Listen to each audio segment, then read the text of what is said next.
Grand evening, afternoon even. I don't know what time of the day it is, or the year for that matter. I do know the date. Does it feel like April? Yes, but April is showered today, to be fair.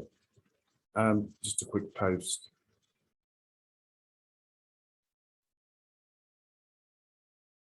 I always seem to lose what it is that I want to say when I'm here. I do make some notes sometimes, but I feel confident and competent to be able to speak on the fly. But I am noticing that I've taken a little while to get into the groove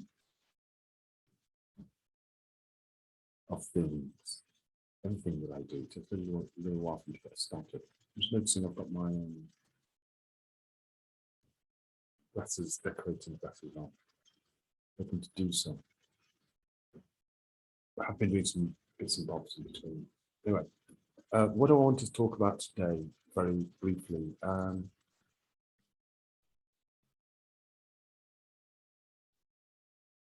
So much. Nationality, then. Being a British Moor. What it is to be British, what it means to be Moor, what it means to be living man, woman, what it means to be sovereign, what it means to be a national.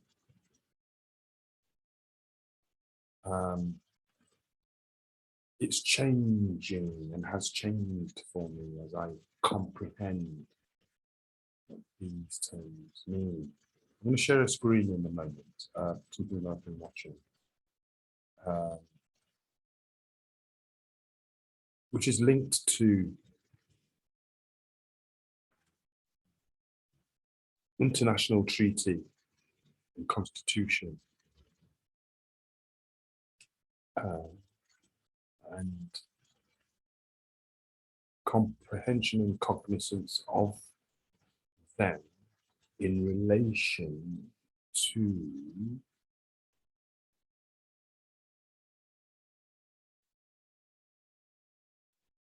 your status or the protection of the status that you consider or comprehend yourself to be.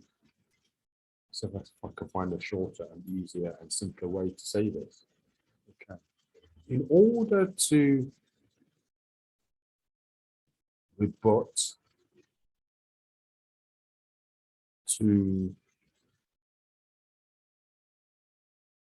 as king, question those that may make claims / demands upon you for either your time, no such thing as time, for your sweat equity, for the energy that you use and give to someone in recompense for a wage or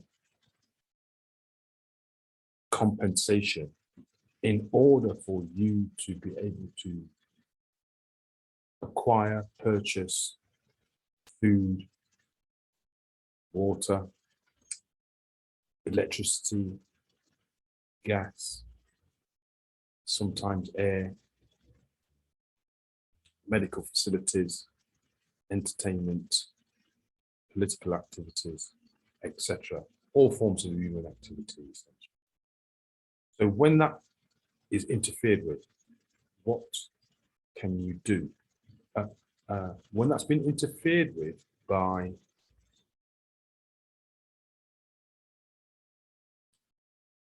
persons or agencies or organizations or institutions that are making a claim / demand either upon what is perceived to be your persons and or your assets, which includes your sweat equity and the energy that you give, and any of the resources that you may acquire from discharging that energy.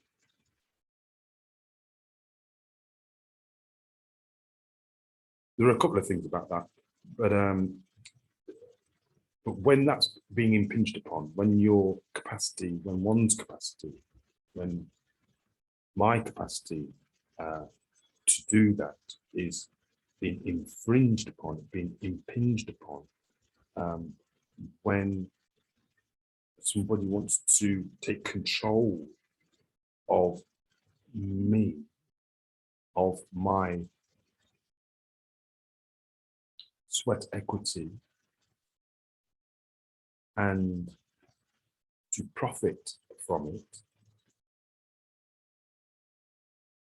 by making claims that are fraudulent, without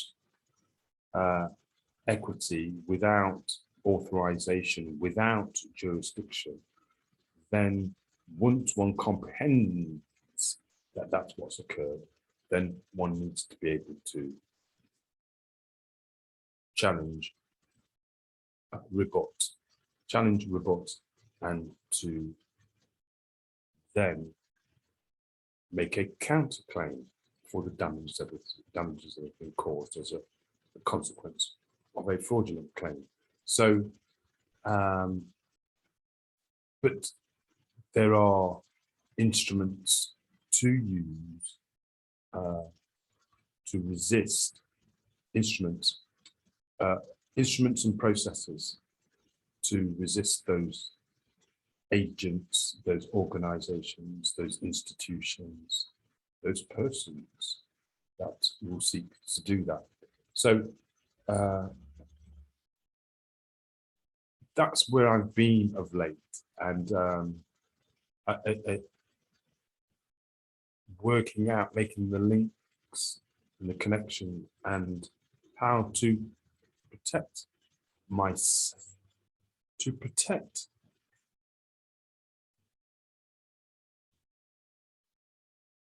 my living being, life essence status against those who would seek to plunder, to mischaracterize, to misprison, to extort, to rinse that out, rinse me of that, not just me, but my children and my children's children, because that's what's been happening. That's what's happened to my forebears, my ancient mothers and fathers, who fought gallantly to preserve, and have laid down and put in place the knowledge that they once had for times such as these that we find ourselves, that I find myself in 2020. It's not the first time that it's happened. It's a repeat that's been going on for a long time. So one of the treaties that I've become familiar with, is it a treaty? Oh, I suppose it is a treaty, and there are three of them in particular. The Secret Treaty of Verona, the Doctrine of Discovery, and the Noir Codes. Dates will come later, if I'm looking at particularly here. But these are treaty agreements that are the antecedents, the cornerstones then of all operations that are taking place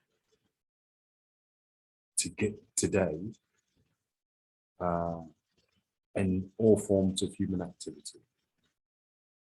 They have their origins in those treaties, in those documents, and those agreements that were made as early as 1500s. Yeah, 1400s, early 1400s, when the doctrine of discovery, which I'm calling, as I say, the finders keepers agreement between European, certain European countries, England, which actually England isn't a country, it's a corporation, but like the USA, that's not a country either. It's a business. Yeah, United Kingdom Crown Corporation, this is the company's house. You know why? I think England's also registered. England is Anglican Church. Church means bank, essentially. So my doing, I've been studying with help from some very important people around the globe to make meaning of the language that has been used for generations. Anyway, so it's important to become familiar for me. This is a message for those that are seeking to challenge those that make challenges and claims and demands upon you as a living woman or man, as a sovereign, as a national, or an indigenous state rather than national. Because again, they are distinct statuses and categorizations of which I've had to study, and I'm still learning about them. I intend to say more about the importance that I found in becoming cognizant and being able to comprehend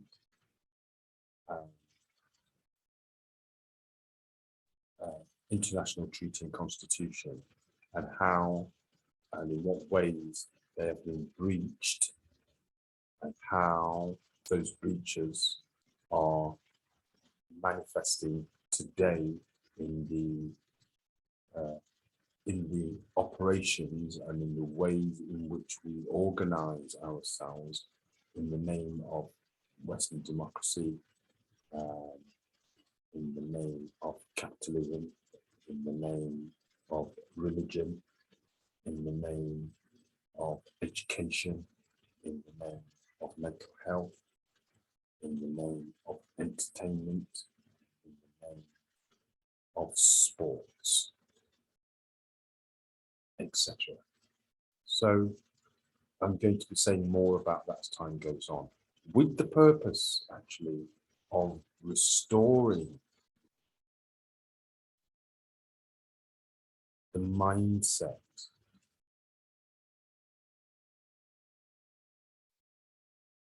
and the philosophy and the outlook of my ancient mothers and fathers, those that were indigenous, those that are indigenous to these lands. I've become cognizant and aware that there are a lot more people that know what it is that I'm talking about than they're letting on. And you're bang out of order for doing that too. There is going to be a consequence to pay for, to say that I was only following orders or I didn't know, not going to fly. It's not going to fly in the Aquarian light. It's not going to fly with the levels of consciousness that have been raised around and about, not just the world, but in the universe and the cosmos also. So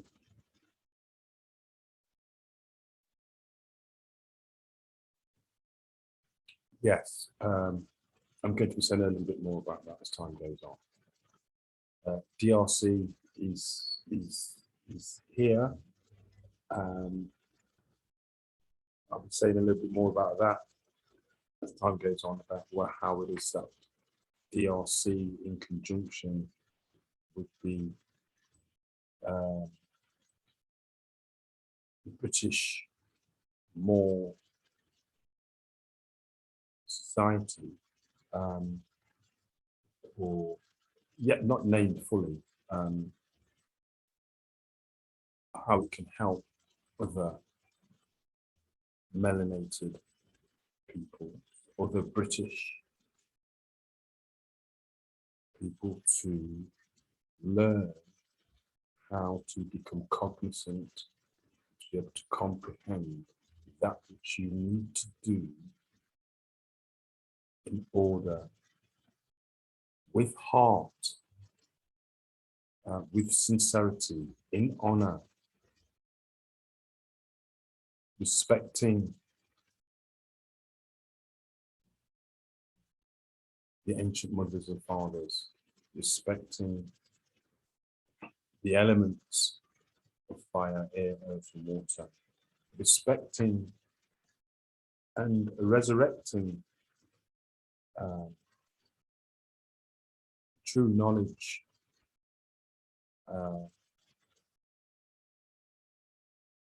and true history of the world.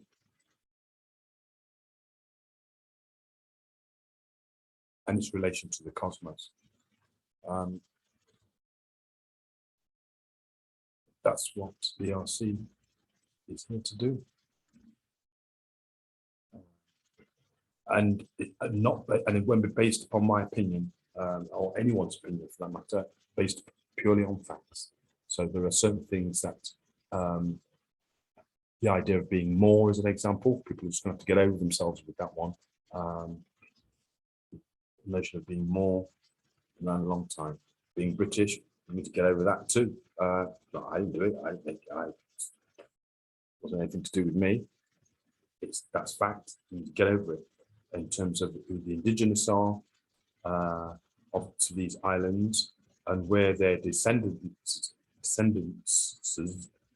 ended up, is there. The knowledge is there. The facts are there. The numbers are there. And we need to get over ourselves with that one too. And not, when I say we, I'm talking about anybody who lives on the British Isles. The history's there, written by those that are melanated rich and those that are melanated poor. It's there.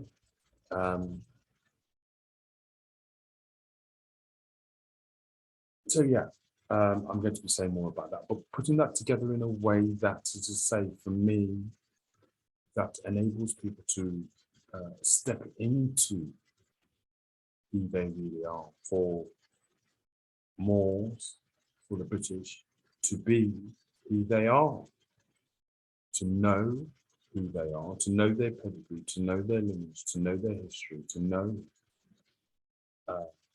world history too. I think it's quite important. So that's all part of being sovereign, being a living man and woman, or woman, and being responsible in that too, because being a living man and woman, being a national, being a sovereign, being British, being more. It's not just about wearing a turban.